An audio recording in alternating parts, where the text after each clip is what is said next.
Now, see, I'm glad that Chance Sharda made this, brung this up, because you got a lot of these sisters that run around here thinking they are able to divest, and actually, in their mind, they taking other women who are dating in our relationships and living through them. Like they taking Eve, they'll take Eve, the little chick that played. I forgot the little chick name. Sidelia, which is she's biracial. They'll take what most of these chicks that's biracial and shit that was raised up in a white community, and black chicks that were raised up in a white community that basically know how to move around white people. So you have these Keishas who somehow say they tired of black men and they want to jump over the fence and start dating Brad. But the thing is, with Brad, they don't understand that white culture, that straight white culture, especially if they got from an upper middle class family. If he's from an upper middle class family, 9 times out of 10 they want their sons to marry somebody white, a white woman. Now, people say, well, what about these black guys who play basketball who be marrying all these white women? And give or take, the funny thing is, it's the opposite. Because most of the time, if these black guys, the basketball players and athletes, they get with a Becky, he an athlete, and it's completely different. He's somebody that happened to grow up in that community and shit like that, but they don't really like their daughters to get with Tyrone. This the reality of it. But it's easier for Tyrone to get a Becky than Keisha to get a Brad. And the reason why it's hard, it's difficult at best, especially if you're a Keisha that come from a primarily black background, where you grew up with mostly black people, and you basically grew up around niggers. So somehow you think you want to divest, you tired of niggas, you want to go and date a Brad, want to try something different, as you call it. And you go out here, and most of the time what you have available to you, you'll have either that wigger Brad, the one that act like a Paul Wall, Lil White, or Machine Gun Kelly, some shit like that, or you'll have the outright racist one, who some of them sometimes fool around with black women. They just fool around with black women somehow. This is something I notice a pattern with a lot of these white supremacists, who to me ain't really white supremacists.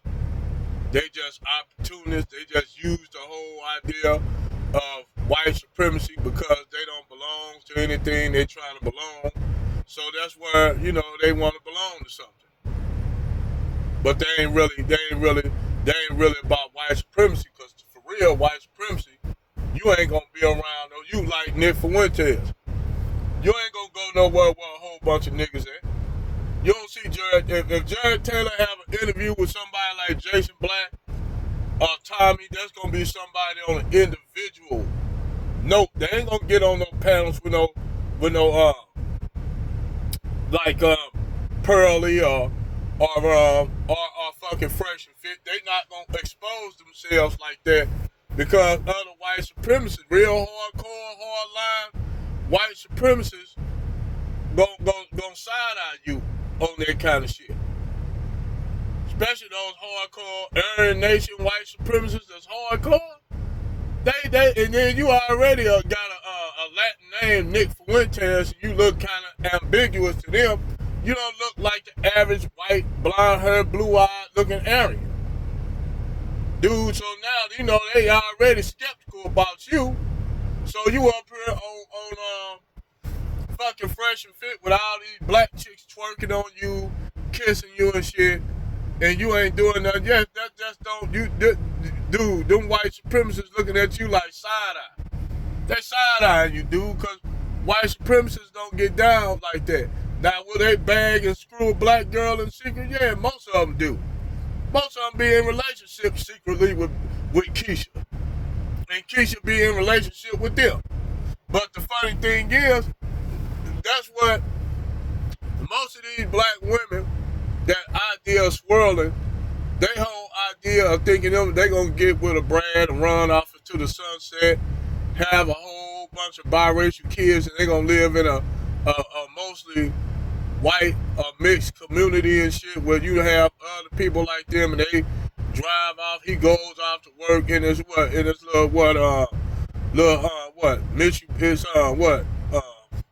what most white people call, most of you see white people, those Subaru Outbacks and shit like that. Those Subaru Outbacks are a Honda Pilot. Some shit like that. You know the shit, the kind of cars that upper middle class white people be driving Audi or some shit like that. They think they gonna ride off to work like that while she's out here, living like a straight like a Stepford mom and shit. She thinks she gonna be living like a Stepford mom with Brad. You dig? With the biracial kids, the other two drop them off to private school and shit. Be able to talk to the white women on the parents' conference meeting. That's what they look forward to with white dudes. When they with you, they look for all kind of ratchet shit, like being when they with a brother, even if you're a well-to-do brother, you got money, they want to be throwing champagne in other bitches' faces, go and get their weave done up, nails done. That's how they see themselves with you. They see themselves differently with Tyrone than they do with Brad. Okay? That's just the way it is. They'll see themselves like a straight up Stepford mom with Brad. They don't act ghetto, none of that shit. Except for Ebony K Michelle. Like, she actually think that she gonna get white dudes. Only white dudes gonna do with her is run through her. They ain't looking for a ghetto ass. She's not their type. That's what she don't understand. Yeah, they'll smash K Michelle. They'll bump them cheeks. But other than that, them white boys ain't trying to. The only kind of white dudes that'll be interested in, like I said, a K Michelle is a Paul Wall, a Machine Gun Kelly type, or a Lil Wyatt. Not even Eminem would be interested in her. He'll probably smash her in secret. But them the only type of white dudes that'll actually be attracted to a K Williams, not the average rank and file Brad. The Brad that worked at the corporate office, that working out, doing shit that's corporate. He ain't thinking about he'll smash her ass and send her right back to the ghetto. So that's why when she talking about getting with white men, that's why I technically laugh at her. Because in order for her to get with Brad, all the shit that she doing now, she ain't gonna be able to do if she get with a straight Brad, a straight motherfucking rank and file Brad that drive that Subaru out back to work. Then them guys don't like to be spending a whole lot of money on shit like that. Like these black women like to do, getting their nails done and shit. Yeah, they might have a wife that like to get her nails done, but she ain't getting no goddamn fucking velociraptor claws on her hand. Or going to get her weave done. And there's certain shit them guys ain't gonna deal with Keisha on. That's why they'll get with a Keisha that come from that environment that don't get down like that. But a Keisha that's straight from the hood that went from dating niggas to now trying to date Brad, now she ain't gonna be able to know. She's not gonna be able to get those type of white dudes. And if they do mess with K Michelle, all they doing is taking her to Pound Town and turning her right back to the ghetto. That's real shit. They are not trying to wifey her up. She's something to do. So all that shit she's talking, she gonna be right back with and she'll get probably knocked up with a baby by one of them. And then on top of that, she got kids. Like I said, they'll screw you. That's why I told in the video, yes, black women, most black women, the majority of black women are the easiest chicks to bang. They the easiest chicks to bang.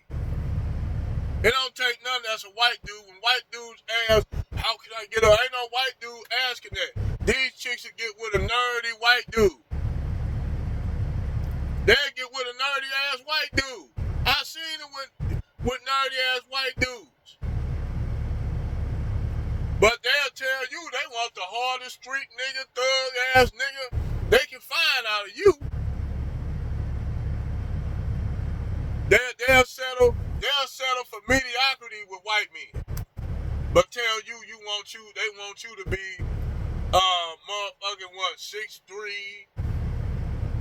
a 6-pack, chest, motherfucking what, barrel chest, big arms and shit, corporate, with a little bit of a thug ass to you and shit.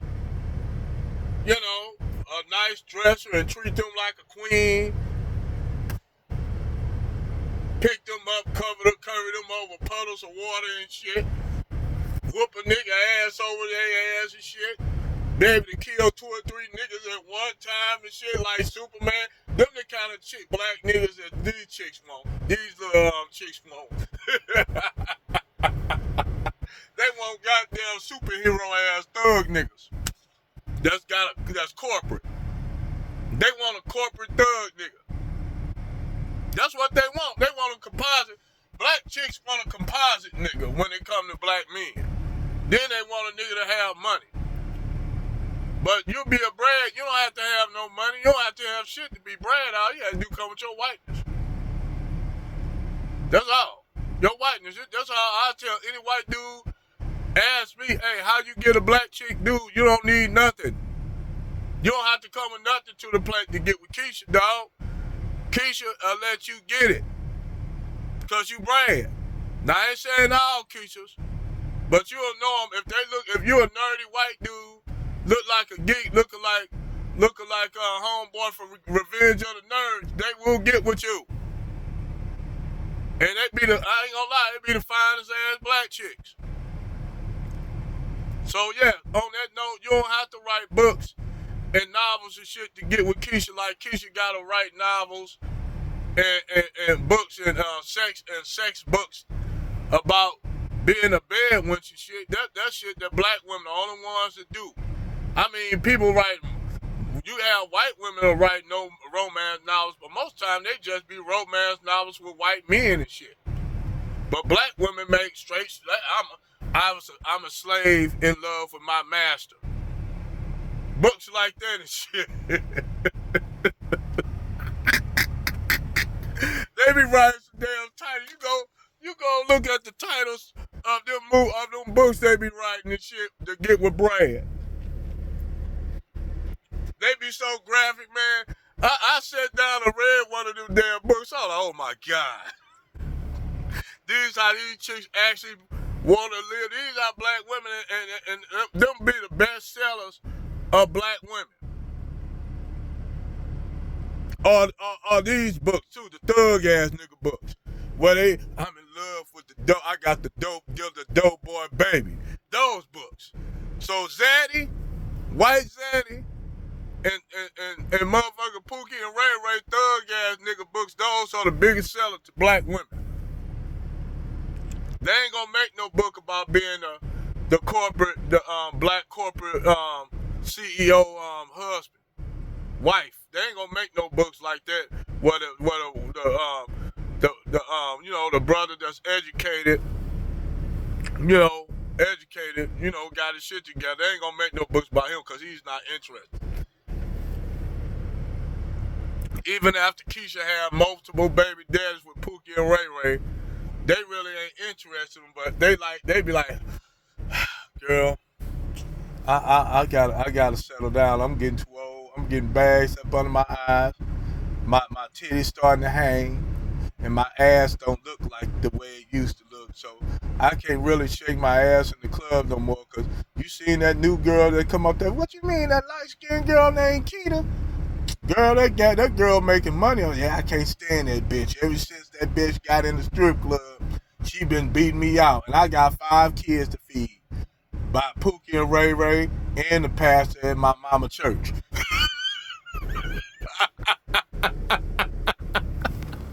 That's how these chicks be talking and shit. They be having babies by the pastor and shit. They be having babies by the Arab corner store dude. Cause she didn't have enough to buy some motherfuckers tampons or maxi pads. And he said, you come to the back and I ain't give you half off. I ain't give you half off, just let me smash the cheeks. And what else you want? I let you get it half off. I let you get it half off. Hey, Ram, take her in the back, blow her back out, bust all up in it, shoot all up in it, and that's how she ended up with baby Tyrone Muhammad Waleed Khalid Griffin.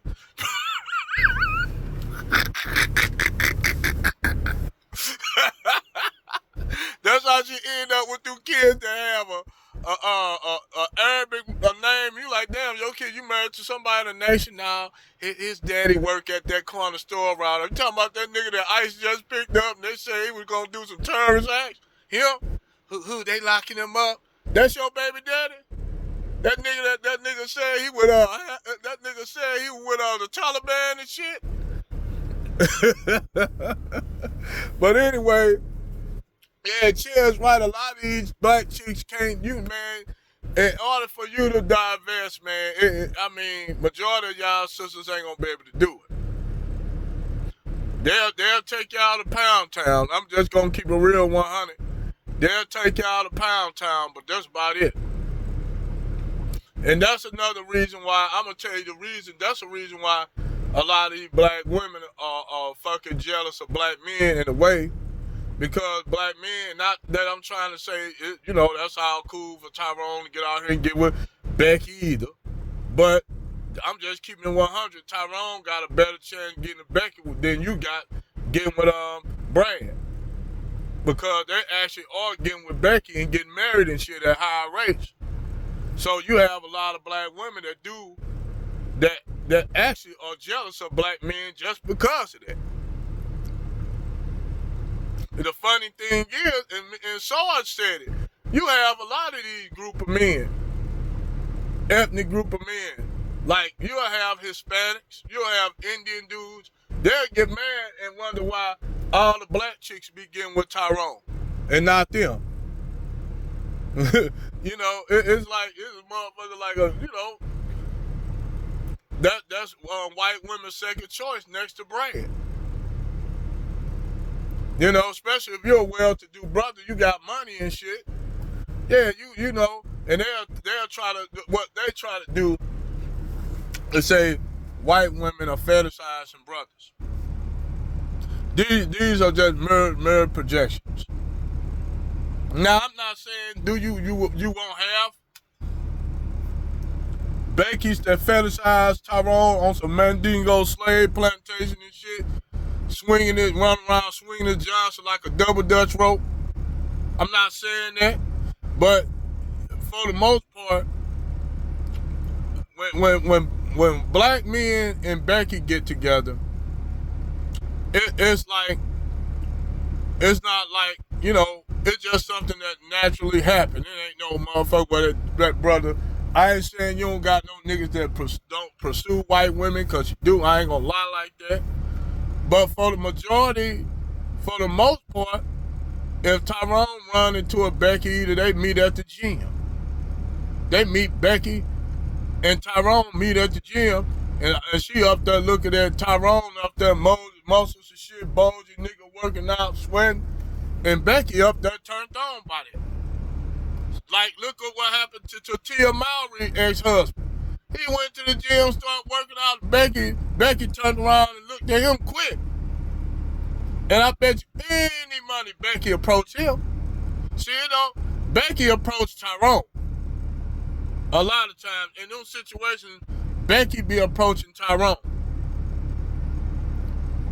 It's not the other way around. It be actually Becky approaching Tyrone. And Keisha do that to Brad as well. Keisha approach Brad before she would Tyrone. She'll want Tyrone to approach her. And a lot of times Tyrone may not, I'm good. And sisters would be like, why he always looking at me, but he never comes to talk to me. Because he feel that a lot of y'all black women, y'all act like niggas supposed to run over there and damn near break their neck to get what y'all niggas don't get. Brothers that work out, that's in shape like that, I'm just saying them niggas got options like a motherfucker. They got options. So, yeah, Chaz hit the nail right on the head. And a lot of times black women are fetishized by white men. They are fetishized by black men, by white men more so than white women fetishize black men.